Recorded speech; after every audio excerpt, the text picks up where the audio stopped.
Di na natin pa tatagalin pa ating reaksyon, sagot sa isang kaanib sa INC, Iglesia ni Cristo. At ito na. Okay, di na natin pa tatagalin pa. Dahil grabe talaga, oh.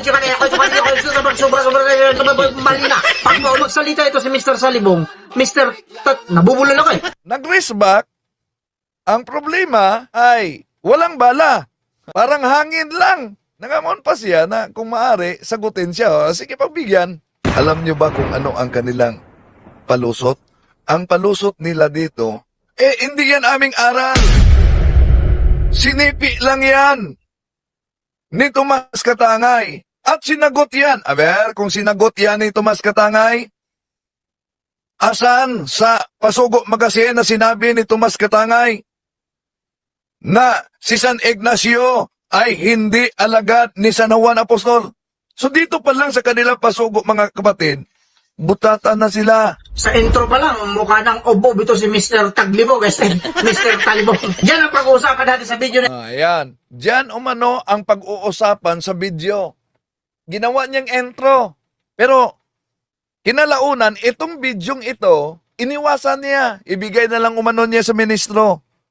Request ito sa kasama niyang INC. Na dapat daw sagutin. Anong napala sa nag-request? Hindi niya sinagot. Gumawa. Umiwas. Gumawa ng ibang esyo. Mr. Liam ko, huwag nang dagdagan ang kahihiyan ng mga kasama mo sa INC na The Revealers.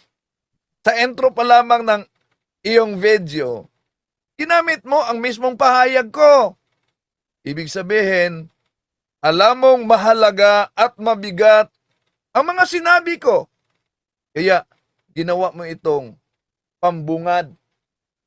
Pero ang tanong, kung kaya mong i-highlight ang argumento ko sa intro mo, bakit hindi mo kayang sagutin ito? Sagutin ng direkta. Sa halip na sagutin ng punto por punto, personal na atake ang ibinabato niya sa akin. Tinawag niya akong ob-ob. Ganyan ba talaga ang antas ng pakipagtalakayan sa kaanib sa Iglesyang Tatag ni Felix Manalo? Ad hominem. Ang ad hominem, mga kapatid, kapag wala ng mabigat na sagot at mabigat na ebidensya. Alam mo, Mr. Liam ko, hindi ako nahihiya dahil sa pagtawag mo na ob-ob. Sila. Sa intro pa lang, mukha ng obob ito si Mr. Taglibog, Mr. Talibog. Yan Ang napahiya ay ang antas ng argumento mo. Sagutin mo ang isayo. Diba, request yan? kaya ng ginawa ni kapatid na Marilyn Porpayas. Ang sabi niya rito, boss, pa-shoutout mula sa Bislig City, Surigao del Sur. At pa-request, kontentong si bro. Ayoko tawagin bro ito eh. Mr. Windel Talibong. Salamat ng marami, boss Rick. Yan. Mapansin ninyo, sadyang pagbaluktot o maling pagbigkas diyan ng apelyido ko, hindi yun argumento. Iyan ay may linaw na personal na pang-atake. Hindi ko ikinahiya ang aking pangalan sapagkat dala ko ang dignidad at nandito ako sa tunay na iglesia. Kung iyan lamang ang kaya mong batikos, ipinakita mo na kapos ng lohika ang kaanib sa iglesia ni Felix Manalo. Kapos pa ng ebidensya. So, kung ang pag-uusapan ang pagpili ng pananampalataya, hindi ito masusukat sa dami ng ingay tulad sa ingay na ito. Sobra-sobra mali na. Pag magsalita ito si Mr. Salibong, nabubulol ako eh. So, nabubulol talaga. No? Nabubulol talaga. Dahil hindi sagot kundi emosyon at atake personal. So kung personalan lamang ang nais mo, malinaw, kung sino ang nauubusan ng argumento. Ha? At anong sabi niya? May kasama umano siyang INC na nag-request. Anong request ng kasama niyang INC? Tugo mga kapatid, butata na sila. Sa intro pa lang, mukha ng obob ito si Mr. Taglibog, Mr. Talibog. Yan ang pag-uusapan natin sa video na ito sapagkat mayroon po tayong kapatid sa pananampalataya na nag-request na kung maaari, ito ang i-content natin si Mr. Taglibog. Mr. Talibog. Kaya yan ang pag-uusapan natin sa video na ito. Oh, so, meron talagang nag-request. Pero paano ngayon? Nasasayang ang kanilang request dahil ang sagot mo, Sobra mali na. oh, yan. Ha? Ingay lang. Kaya pala, walang matinong sagot. Dahil ang pahayag niya na ginawa niya, sa ginawa niyang intro ha, dahil may nag-request umano na i-content ako. Kaya, wala siyang sagot, content lang. Gawin lang niya akong content. Walang sagot. Kung ang layunin mo ay linawin yung issue, dapat may direktang pagtugon ka sa argumento. Hindi pag-iwas at hindi personal na atake. Ginamit ko yung mga pasugo magasin niyo. Pero sa buong videong ito, wala siya ni isa na pagsagot kaugnay sa pasugo. Kundi sinabi niya na ibigay na lang umano sa ministro. At sa intro niya, yun lang. Basta, ub-ub daw ako. Eto nga, yung nakita ninyo video kanina na kung ano-ano pinagsasabi itong ob-ob na ito. Ngayon pa lang, nasasabihan ko nito ng ob-ob. Si Mr. Taglibog, Mr. Oh, ayan. Ang pagsagot sa argumento, hindi ito kung gaano ka kaingay. Sa palagay mo ba, talagang ikatutuwa ni Mr. Eduardo Manalo ang paraan ng pagpatanggol mo sa Iglesyang Tatag ni Felix Manalo? Kung imbis, sagutin mo ng direkta, punto por punto, yung mula mismo sa pasugo na ginamit ko, ang binabato mo ay personal na pang-insulto, tulad ng ob-ob.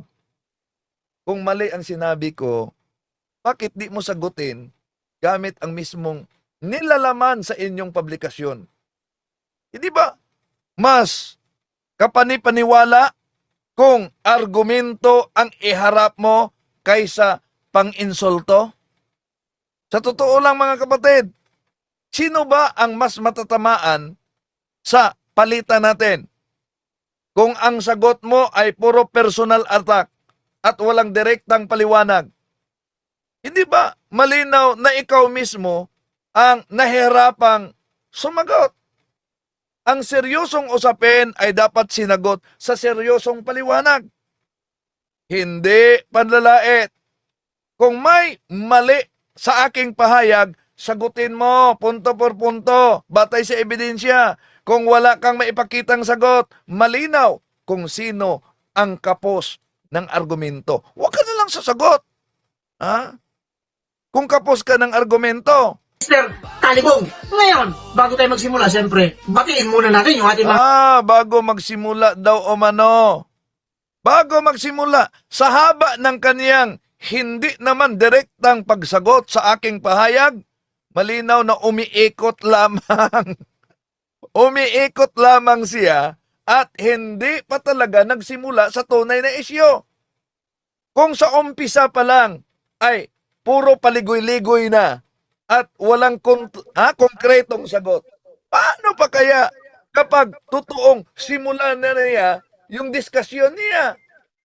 Tingnan natin kung sa aktual na pagtugon sa argumento ay may maitugma ba siyang ebidensya o puro salitang paikot-ikot lamang. Okay. Ating ituloy. mga subscribers, kagaya ng nakagawin natin dito. Shoutout po sa lahat ng mga subscribers, mga viewers, silent viewers, at syempre pa yung ating mga suking commentors na mga naglalagalag, naghahanap ng mga eco-content ni Boss Rick dito, kagaya May naghahanap na eco-content lang daw sa kanya. Kaya para pang content, wala namang sagot. Ang ginawa ni kapatid na Marilyn Porpayas. Ang sabi niya rito, boss, pa-shoutout mula sa Bislig City, Surigao del Sur. At pa-request, kontentong si bro. Ayoko tawagin bro ito eh. Mr. Windel May nag-request sa kanya. Talibong. Sa Ayan. At sabi ng nag-message sa kanya na nag-request na kapwa niya ay NC, sabi nito ipa-content si bro Windel Talibong. Pero ang sagot niya, hindi ko tatawaging bro ito. Ano ang ibig sabihin nito? Kung hindi niya ako tatawaging bro, di malibanaw. Ibig sabihin, taliwa siya sa nag-message na INC na tumatawag na bro sa akin. So ibig sabihin, harap-harapan na sinabi niyang mali yung nagtawag sa akin na bro. Di ba? Okay, tama. Ituloy natin. Salamat ng marami, boss Rick. Yan ang sabi ni kapatid na Marilyn Porpayas. Granted, kapatid. Yan ang sinasabi natin dito sa ating Munting Channel. Granted daw. Granted. Pero kung granted, ba't iniwasan mo ang video? Ba't wala kang sagot? Di ba nagsabi ka nag-message granted? Pero sabi niya, ipaubayan na lang natin yan sa mga ministro. Nako, anong silbi sa request nila na inaasahang sasagutin mo pagkatapos sinabi yung ipaubayan na lang yan? Bakit? Di kaya? Tuloy natin. Marami tayong mga sniper na tinatawag dito. Kagaya nito, isa na ito si kapatid na Marilyn. Marami daw siyang mga snipers, mga kapatid, na naghahanap ng babanatan. Pero paano? Paano? At ano ang silbi sa pagiging sniper kung ang pinaputok mo naman ay puro personal na atake at pang-insulto? Ang tunay na pahayag ay hindi dinadaan sa pang-insulto. Dinadaan yan sa matibay na ebidensya. Dinadaan yan sa lohika. Malinaw na sagot, kaugnay sa isyo. Kung malakas ang panig mo, patunayan mo sa argumento. Hindi pang-insulto. Dahil ang argumento na walang laman, kundi insulto lang ang bala tulad sa ginawa mo. Di ba? Usok lang yan. Usok lang yan na mabilis na mawala. Okay, tuloy natin. Porpayas na naging sniper dito. Ano ba ibig sabihin ng sniper? Ito yung mga naghahanap ng mga taong babanatan, bibirahin ni Boss Rick dito sa ating channel. Kaya maraming salamat po at doon sa mga kapatid na kung sino yung gusto ninyong i-request na bibirahin natin dito, i-comment lang ninyo dyan. Shout out daw ni Muslim Islam. Okay, tuloy natin. Sa baba. Pero bago tayo magsimula, bati muna. So, bago tayo magsimula, ito ay pangalawang bisis na sa haba ng paikot-ikot niya na sinabing bago tayo magsimula. Imagine, sa haba ng sat-sat mo, ano yung sat-sat niya? Ito. Yan. Sa haba ng sat-sat niya, di pala siya nagsimula. Pangalawa ng bisis, sinabi niya, bago tayo magsimula. Pero ang totoo, hindi pa rin siya nagsimula sa totoong isyu. Ang dami mong paligoy-ligoy na salita, pero walang malinaw na sagot. Kung talagang may punto ka, bakit hindi mo diretsahang sagutin ang argumento kaysa ubusin mo ang oras sa introduction na tilang walang direksyon? Hindi haba ng pananalita ang sukatan sa lalim ng argumento, kundi ang malinaw at konkretong sagot sa usapin. Diba? Okay. Tuloy natin. Isang maganda. So, di pa rin siya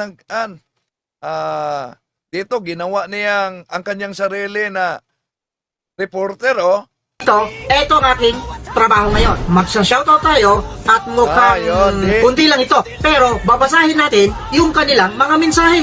Di pa rin siya na nagsimula. Dito na. Ma-skip natin yan. Di pa siya nagsimula. Dito tayo. Back to you! Ayun naman pala, ang gaganda ng mga komento na nabasa ni Boss Rick doon sa mga nagbigay ng kanilang opinion tungkol sa ginagawa natin dito. Ngayon pa lang, nagpapasalamat na tayo ng marami. Kaya Thank you. tuloy-tuloy Baka masunod na naman ito kay Cesar Tinita na pinahinto ng mga ministro. Baka masunod naman ito kay Tinig na Karunungan na pinadelete ang video. Baka masunod na naman ito sa isa pang Iglesia ni Cristo na nakipagsagukatan sa atin. Si Miss Michelle, di ba? Na pinahinto din. Oh, ingat ka, lalo na walang laman ang pahayag mo. Tuloy natin. tayo rito. Kagaya na sinasabi natin dito, itong si Mr. Taglibong, Mr. Talibong, ito yung pag-uusapan natin. Mas maganda panoorin muna natin kung ano nga bang sinasabi itong ob-ob na ito. Oh, yan. Ang kaniyang malakas na sagot hanggang ob-ob lang. Pero sa issue talaga, lalo na sa video na ginagamit niya na intro, ayaw niyang sagutin. Yun ang ni-request ng kasama mong INC. Bago tayo magbigay ng reaksyon dito, alam ko nang sasabihin nito kapag napanood niya itong video na ito. Sasabihin niya kagad, oh, Mr. Taglibong, una na Oh, so, alam na daw niya kung ano ang sasabihin ko pag makita daw umano ang bidyong ito. Abay, nag-astang propeta ata. Ha? Alam na niya kung ano ang sasabihin ko. Nag-astang propeta siya. kita. Sasabihin niya, yan ba yung iglesia ni Cristo? Bastos ko magsalita. Ganyan si Boss Rick dito, kaya O, inaamin din niya na ganyan siya daw. Ito talaga napaka-joker itong INC ito. Ha? Nag-race back, walang bala. At ginawa pa niyang sarili niya, nagkunwaring propeta na para bang alam na niya kung ano ang reaksyon ko kung mapanood umano ang video niya. Hindi ito usapin sa panghuhula kung ano ang sasabihin ko. Ang usapin dito ay asal at paraan sa pakipagsagutan. Sinabi mo na kapag napanood ko ang video mo, sasabihin ko daw, ganyan ba kabastos magsalita ang INC? Pero ang mas malinaw mga kapatid at malaking problema, siya mismo ang nagpahayag. Ganyan talaga umano siya kabastos. Balik natin ha. ang gaganda ng mga komento na nabasa ni Boss Rick doon sa mga nagbigay ng kanilang opinion tungkol sa ginagawa natin dito. Ngayon pa lang, nagpapasalamat na tayo ng marami. Kaya Thank you. tuloy-tuloy tayo rito. Kagaya na sinasabi natin dito, itong si Mr. Taglibong, Mr. Talibong, ito yung pag-uusapan natin. Mas maganda panoorin. Oh, ayan. Oh,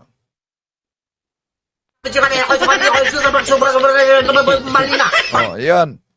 Yan talaga. Okay, tuloy natin. Muna natin kung ano nga bang sinasabi itong ob-ob na ito bago tayo magbigay ng reaksyon dito. Alam ko nang sasabihin nito kapag napanood niya itong video na ito. Sasabihin niya kagad, oh, Mr. Taglibong, una na kita. Sasabihin niya, yan ba yung iglesia ni Cristo? Bastos ko magsalita. Ganyan si Boss Rick dito, kaya ikaw, Oh, yan. Inaamin talaga niya na ganyan siya kabastos umano. Nako, ano kaya makita ito sa tagapangasiwa ng INC? Di kaya ito masunod kay Cesar Sinita? Di kaya ito masunod kay Tinig ng Karunungan na dinilit ang lahat na video? Si Munting Kaalaman, si isa pa, si Michelle, Hapina, Japina, di ba? Okay, tuloy natin. Mr. Taglibong, panonoorin kita ngayon at mamaya abangan mo yung rebat ko rito. Abangan mo yung malupitang reaksyon. Imagine ha, malupitang reaksyon, malupitang rebuttal. Tandaan ninyo yan, sa video na piniplay niya, aabangan daw umano ang malupitan niyang rebuttal. Pero pagkatapos, sa video na yan, na piniplay niya, sabi niya, ipaubaya na lang niya sa ministro kung umano ang pagsagot. Ba't piniplay mo? Ba't sinabi mong i-rebut mo? Pagkatapos, ipapaubaya mo pala sa ministro. at nagawa ng ibang isyu. Nako, ikaw talaga.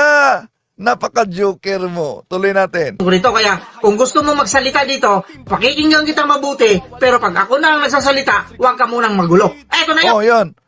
Kung siya daw umano ang magsalita, kung ako daw umano ang magsalita, pakinggan niyang mabuti. Pero kung siya na ang magsalita, huwag daw akong magulo.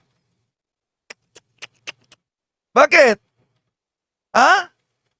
Diba?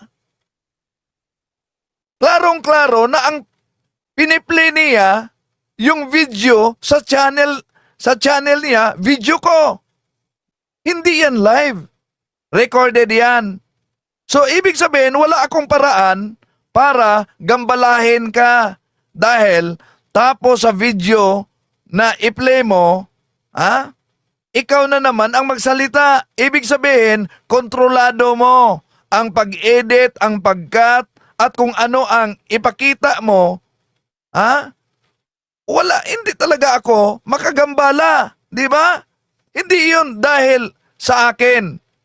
Kundi, kung may guluman, may panggambala man, hindi yan dahil sa akin, kundi sa paraan ng pag-present mo. Okay, tuloy natin. Papasukin na natin si Mr. Taglibog. Kasi, Mr. Talibog, Mr. Talibog, pasok! So, sa pagkakataong ito mga kapatid, ating tatalakayin at sagutin itong tandaan ninyo, sinabi niya na itong video na ito ay kanyang iribat. Pero, may bahagi siya sa katapusan na video ito, ipaubayan na lang daw niya sa ministro. Oh, asan yung rebuttal mo? Ibig ba sabihin, sapat na ito na rebuttal? Oh, yan. Sapat na ba yon na rebuttal? Ang pag-iingay mo? Tuloy natin. Kampo ng The Revealers na banat sa pananampalatayang Katoliko gamit ang mga referensya. Pero, pag sila, iba't ibang mga aklat. Pero pag maipit, ang hahanapin nila ay Biblia na. Si San Ignacio daw, ayon sa taga-revealers na iglesia ni Kriston Tatami Felix Manalo, ay alagad daw ng Diablo. Eto. Ang tanong mo, kung hindi alagad ni Juan, kaninong alagad si Ignacio? Napakadali lang ng sagot dyan. Si Ignacio ay alagad ng Diablo. Bakit? Sino ba ang Diyos na itinuro ni Ignacio? Di ba Diyos na may tatlong persona? Itong puntong ito mga kapatid, sinagot na natin. Sinagot na natin ang puntong ito. Pwede niyong tingnan para sa di pa panood sa sagot ko kaugnay sa The Revealers. Sino ba ang Diyos na itinuro ng mga apostol? Hindi ba't ang Ama lamang? Kaya ang Diyos na itinuro ni Ignacio, Diyos-Diyosan. Kanino bang alagad ang naglilingkod sa Diyos-Diyosan? Di ba't alagad ng demonyo? Yan, ang pahayag ng taga-revealers at ito isa-isahin natin. No, ang Trinity, Diyos-Diyosan. Hindi kung ang Trinity, Diyos-Diyosan, lalabas pati ang Ama, Diyos-Diyosan na. Para sa kanila, ang ating Panginoon Jesucristo, Diyos-Diyosan. Oh, iyon ang aral sa iglesia ni Manalo. Tuloy natin. Ito naman ang tanong ko sa iyo, Mr. Wendell Talibong. Kung para sa iyo ay alagad ni Juan si Ignacio, anong talata ng Biblia mababasa na si Ignacio ay alagad ni Apostol Juan? Sagutin mo yan. Oh, yan. Anong talata daw ng Biblia na mabasa na si San Ignacio ay apostol ni San Juan? Ibig sabihin dito, gustong ipalitaw nitong manalistang ito mga kapatid na dapat ang turo ay nakabatay sa Biblia. Pag wala sa Biblia, ganun sila. Di dapat paniwalaan. Di balik natin sa kanya. Di ba sinabi na si San Ignacio daw ay alagad ng demonyo? Ang tanong, saang talata sa Biblia na si San Ignacio ay alagad ng Diablo? Yun ang problema.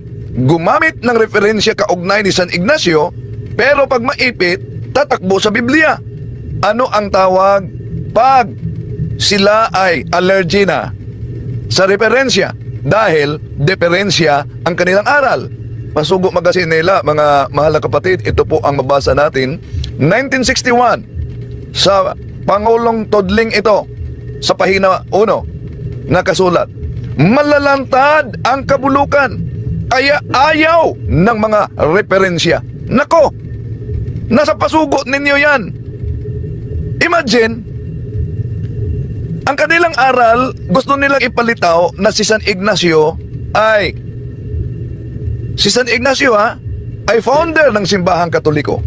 Sa napanood nating video, ang issue na pinag-uusapan nila dito, yung the revealers na sinasabi niya dyan, ay mga kapatid po yan sa Iglesia ni Cristo. Nandyan po yung mga ministro na nagpapaliwanag, yung programa po natin sa telebisyon at saka sa radyo. Ito po yung pinag-uusapan nila.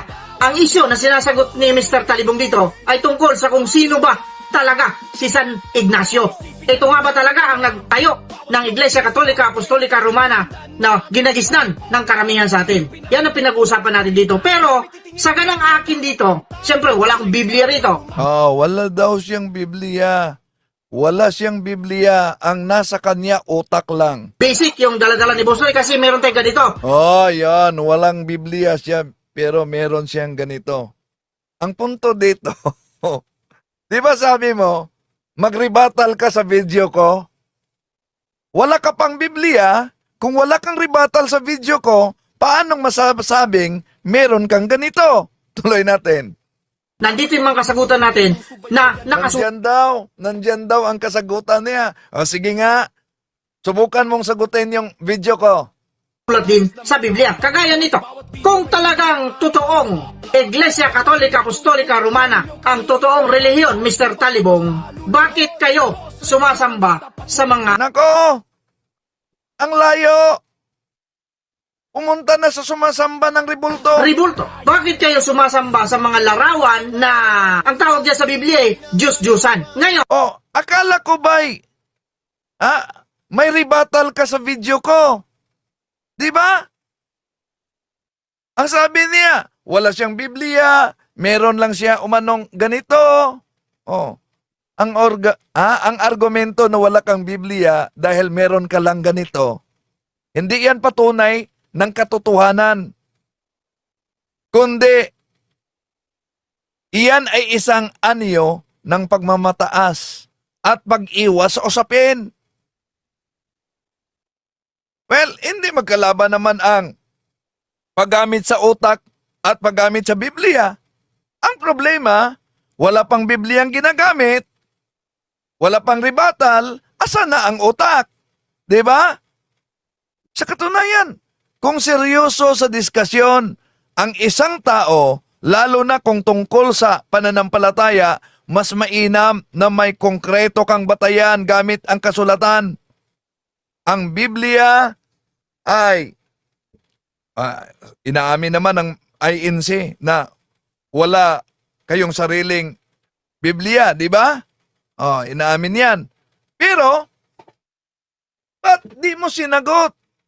Yun ang sabi mo sa intro mo na antabayanan yung rebuttal mo. Ba't lumihis ka kung totoo ang Santa Iglesia Apostolika Katolika Romana? Bakit daw umano nagsamba ng mga Diyos-Diyosan? Mali! Bakit? Kung tingnan natin ang opisyal na aral ng Simbahang Katoliko, mga kapatid, napakalinaw ang opisyal na aral ng Simbahang Katoliko. Our Catholic Faith, page 220, by Monsignor Moro, we do not worship the saints. We only honor them as special friends and servants of God. We adore God alone. Pero kung ang konklusyon niya, hindi, nagsimba kayo ng Diyos-Diyosan dahil may mga rebulto, may mga larawan kayo. Bakit? Ang INC ba walang larawan? Ang INC ba walang relikya? Nasa pasugo ninyo, Payag ba kayo na kami ang mag-interpret na Diyos-Diyosan na ninyo ito? Pasugo, Marso 1965, page 1, Binamin Santiago. noong ipagdiwang namin ang ika-50 anibersaryo ng Iglesia ni Cristo sa pagtitipon daw na ginawa namin sa Araneta Coliseum. Inilagay daw sa gitna ng libo-libong kaanib ang relikya sa tronong likmuan ng yumaong si kapatid na Felix Manalo. Ang sabi niya ay, tutol kami sa relikya at ayaw daw kami sa relikya. Kailan naming sinasabi ito? Meron ka bang maipakitang batayan na sinasabi naming iyan? Hindi kami sa relikya tumututol. Walang masama sa relikya. O, ngayon, ginamit pala ninyo ang upuan ni Felix Manalo at inalagay sa gitna ng libo-libong mga kaanib sa ika-50 anibersaryo ninyo. So, sang-ayon kayo na kami ang mag-interpret na yung upuan ni Manalo ay Diyos-Diyosan ninyo. Ba't upuan ang pinipili ninyo bilang relikya? Ba't hindi yung kanyang arenola? Ha? O meron pala kayong relikya, hindi lang relikya. Meron pa silang, ito Pasugo Magazine. Paano mo sasagutin yan? Sangayon ka na kami ang mag-interpret na Diyos-Diyosan ninyo yan. Pasugo Magazine, Marso 1965, Pahina 2, Benjamin Santiago. Tulad din naman sa larawan ng medalya ni kapatid na Manalo. Hindi lahat na paggawa ng larawan ang ipinagkakasala ng Diyos. Iyan ay nasa pinag-uukulan ng larawan. See, nasa pasugo mismo ninyo. Hindi lahat larawan Diyos-Diyosan. Pagkatapos, inaakusahan ang simbahang Katoliko na sumasamba ng larawan. Payag ka na. Yun lang muna ang ating pagsagot nitong si Mr. Oob ng kaanib ng INC. Di talaga niya sinagot ang video. Pero naglihis sa Iglesia Apostolika Katolika Romana, lumihis din siya. Asan? Sa mga larawan. Pero sila ay may mga larawan, di ba? Ngayon, kung ang simbahang Katoliko ay hindi totoo, paano nila pasinungalingan ang pahayag na ito? Talaga pong ang Iglesia Katolika Apostolika Romana, talaga pong sa pasimula, yan ang Iglesia ni Cristo. Yun po ang paglitaw ng Iglesia Katolika Apostolika Romana. Hindi po yan natatag bilang pasimula ng organisasyon. Talaga pong sa pasimula, yan ang Iglesia ni Cristo. Ngayon, kung ang tanong ni Talibong, mababasa ba sa Biblia? Mababasa ba sa Biblia na sa pasimula, ang Iglesia Katolika, Iglesia ni Cristo? Literal po, wala. Yan po ay naganap sa pamamagitan ng hula. See? Malinaw yan. Kaya sa mga nagsubaybay ngayon, alin ang pipiliin niyo? Yung pirated na siktang nagdala lang sa pangalan o ang tunay na Iglesia ni Cristo na walang iba, ang simbahang Katoliko? Ng Iglesia Katolika bilang isang organisasyon o samahang pangrelihiyon, yan po ang organisasyon. Pagka sinusi pabalik, yan ang dating Iglesia ni Cristo. Yan ang dating... Ito ang dating Iglesia ni Cristo. Kaya, sa pahayag niya na ito ang dating Iglesia ni Cristo, ito ang unang Iglesia ni Cristo, sila mismo, galing sa kanilang bibig, na ang iglesyang tatag ng ating Panginoon Jesucristo ay walang iba. Hindi yung kay Manalo, kundi ang simbahang Katoliko. Kaya sa ating pagtalakay na ito, sana magamit ito sa ating mga kapatid, lalo na sa mga kasalukuyang nagsaliksik sa tunay na iglesia na tatag ng ating Panginoon Jesucristo at hindi tatag ng tao. Balik sa inyo, Brad Jendo. Okay, so nakakahiya yung ginawa no? Nakakahiya, ang tapang-tapang niya sa intro niya tapos walang ginawa. Ay, sino ba yun? Ano pangalan nun? Leo, ano yun? Leo? Ang channel niya ay Pilipinas ano na. Oh, yan lang. Ay, ayun lang. Yung pangalan Oh. niya, wala na yun. Nandun sa channel niya. Ano sa channel niya? Nakakatawa siya. Nandun yan sa dati. Ang, Tingnan ko ha. ang Oh, taas. Pilipinas ano na. Oh.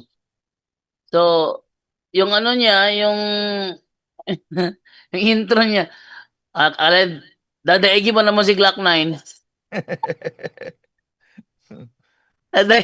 Buti ba si Glock 9, kahit na mabilis yung magsalita, at least crystal clear yung words nun. Eh siya, Roderick Cleamco. Roderick Liampo. Cleamco. Oh. So yun, Mr. Roderick Liampo. Ayaw tawaging brother. Mister lang, mister. Eh di mister. Okay. So dito na tayo ngayon sa ating tanungan portion sa mga maka-ready na tanong dyan.